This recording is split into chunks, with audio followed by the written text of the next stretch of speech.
Turning 30 did it to me. It was like, oh, I've got to do something, otherwise it's going to be too late. I just imagined myself being 60 or 70 looking back and thinking, what did you do with your life? I sat down on my desk at work one day and I quit my job with no plan. You know, if you love what you do, you don't work a day in your life, do you? I told them that I had an idea. I ended up in a double-decker bus.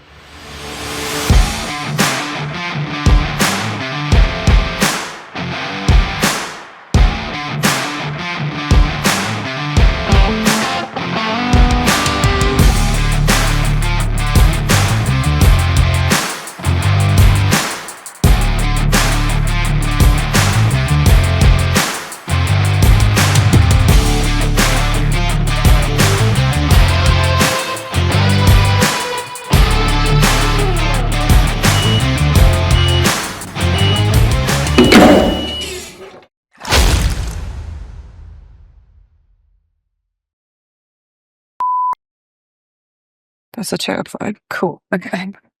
Yeah. Let's look at Molly for me. This is where you're going to be talking. Okay, so I need to be looking at you. And we are good. Okay. Can you please give me a little introduction?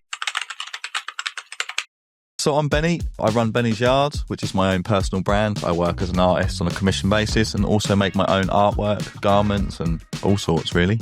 What inspired you to start your business? What inspired me to start my business? It was fear, actually. I sat down on my desk at work one day and thought, I can't do this anymore. I just imagined myself being 60 or 70 looking back and thinking, what did you do with your life? So I've always been into art and being creative, and yeah, turning 30 did it to me. It was like, oh, I've got to do something, otherwise it's going to be too late. So yeah, I was motivated by fear. I sat down on my desk and I quit my job with no plan, and that's what happened. I was already doing it part-time and working on a commission basis. It wasn't quite at the position where it was going to be a full-time income. It was a step in the right direction, though. It was a step in the right direction, but financially it was a risk. It's paid off, so it's fine. So you print in a double-decker bus, for people that aren't aware, very unique space. Mm-hmm. Talk to me about how that came about. So it was actually through lockdown. There was a site being built called Beach Street, which is now Beach Street in Felixstowe. It's a really popular site to come and have some amazing food and shopping and listen to music. I wanted to get down there and start my own business. Kept pestering them for a unit and they didn't have anything. And then I saw that they had a double-decker bus parked on the side of the road, just collecting tickets from the council. And it turns out it was theirs and they didn't know what they were going to do with it. So I told them that I had an idea, and yeah, I ended up in a double-decker bus. It was never intentional. It was just taking that opportunity when it came. I feel like it's become quite a pivotal part to your business, though, hasn't it? Yeah. No, everyone just knows me as the guy from the bus, or it's Benny's bus or whatever. That should be your business name, Benny's bus. Benny's bus, yeah. But it doesn't move. Yeah. That's the thing. It's the engine's dead. It's got a novelty value. Get a lot of bus enthusiasts come on going, oh yeah, it's a Dennis Trident now. And I'm like, yeah, I know. People keep telling me. So walk me through the layout of the bus then. Most people would have one room, one unit, one workshop, but you've got a slightly unique layout. Of course, so downstairs we open up the doors, you walk in, and basically we've taken all the seats out and we've put 2 worktops on each side, so you've got countertop display, and then you've got a wall display as well for artwork and prints and stuff like that. And then we've obviously got the upstairs, so I have my clothing rail along the bottom of the stairs so people don't just come upstairs, because the upstairs is private, and that's why my workshop and office essentially is where I do all my work and create all my awesome stuff. That's really cool that you can have both on site though. Like you can be upstairs working, and if you hear someone like come in, or you're on site and present for customers. Mm-hmm. Yeah, so it's exactly that. So, I'm always working on commissioned work while the shop's open. So I'm upstairs with my security camera watching downstairs, so when someone comes in I can go down and greet them and be there, but I can also be at the shop doing other work as well. Otherwise I'll just be sat there twiddling my thumbs, and I wouldn't enjoy that. Got my steering wheel. So this is actually where I put my sketchbook, so when I've got customers in the shop. Is it really? Yeah, my sketchbook fits perfectly in here. So when I've got customers in, I'm going to be doing some zines called like Doodles of a Shopkeeper or something like that. Literally just I'm drawing while people are in. I could be in the middle of the project upstairs, and then customers can come in, and then you're sat down here for like an hour, 2 hours sometimes, with just people constantly coming in and out. So it's just good to have the ability to still be doing some work back here rather than being on my phone all the time. So I wanted to do T-shirts and stuff from the off. So I'm doing some designs and I was like, these would be cool on T-shirts, and I had a go and they sold well. Having my own shop, I was like, right, well, I can really churn out a lot of different designs and have a play and see what works. So that's when I really decided a heat press was the right way to go, and I'll start producing garments like that. And it's been an amazing decision. I've really enjoyed it, and I'm going to continue making lots more. So I use the Styles Auto Open, the 40x50. Absolutely love it. I researched for ages what I was going to get in terms of a heat press, and yeah, I had to go for Styles in the end. I like to take my time. The rugby club T-shirts, I took my time on the first few ones, and then once you get into the swing of it, you can really sort of speed up. I always have a ruler handy because I do like to just measure it out so I know roughly, so I know where I like to print it. I also recently just bought the 360 Fusion hat press as well, which is awesome. Yeah, I've done a few hats. Come check them out. With DTFs and stuff, that's Ultra Colour Max DTF. I order the gang sheets of those. How do you find those? Amazing, because I can, I haven't got to commit to loads of one design. I can put a few designs in, see what works, and then I can commit to a bigger order of the designs, which is great. It allows me that flexibility, which for my business is really important. There's a lot of potential now that you've got both of those machines. Yeah. There's no ceiling. Yeah, there appears to be no ceiling, so I'm going to try lots of different things. You mentioned that it's not just hats. I'm really excited to see what I can throw on there and get some prints on. These were my neck labels for my T-shirts. Nice. I was like, oh yeah, I'll cut them off, as you can see. Quite big for neck labels, aren't they? So as you can see here, look, that's the neck label there.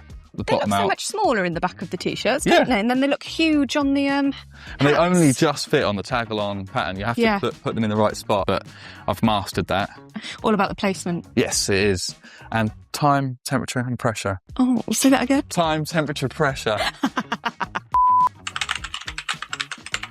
I mean, initially it was scary. It's quite a lot of money to spend. It's a big investment to make for someone. At my stage of my business, it was quite a risk to take.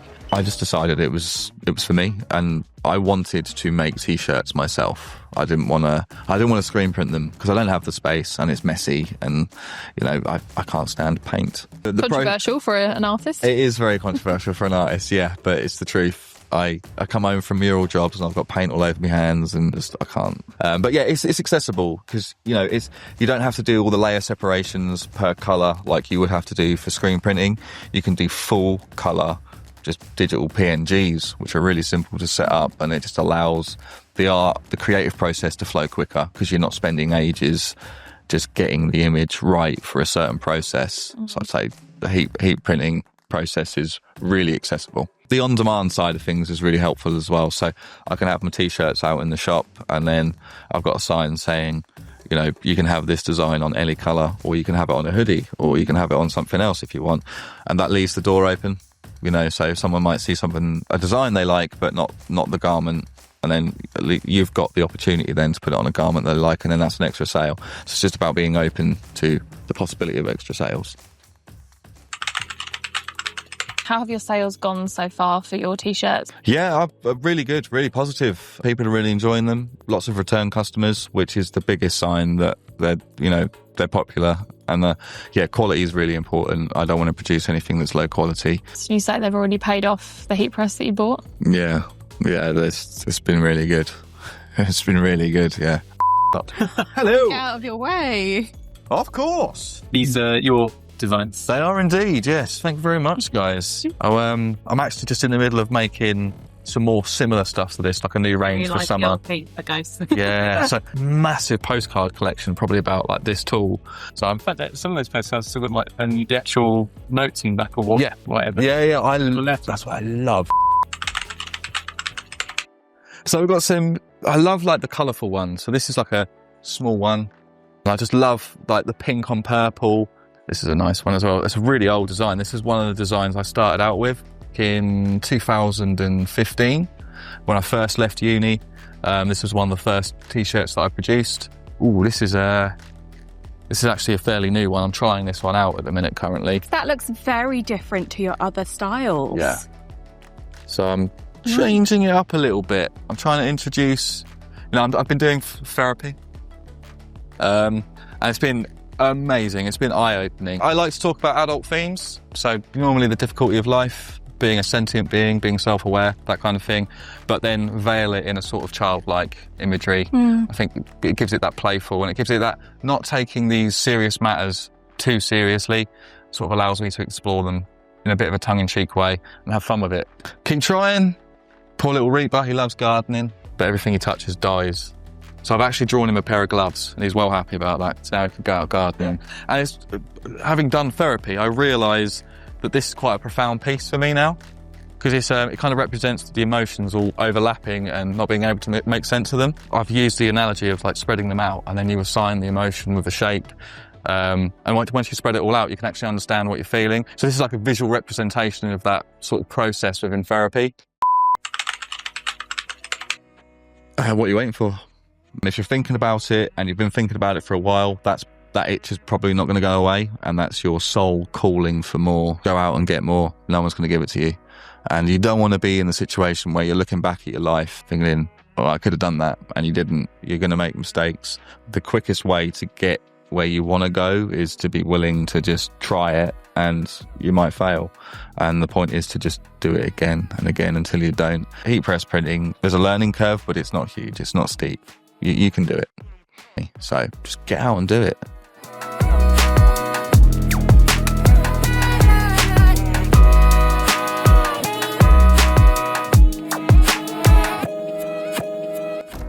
I have no more questions for you, Benny. Thank you. That was great. Thank you very much. Thanks for having me. I look at the camera a lot.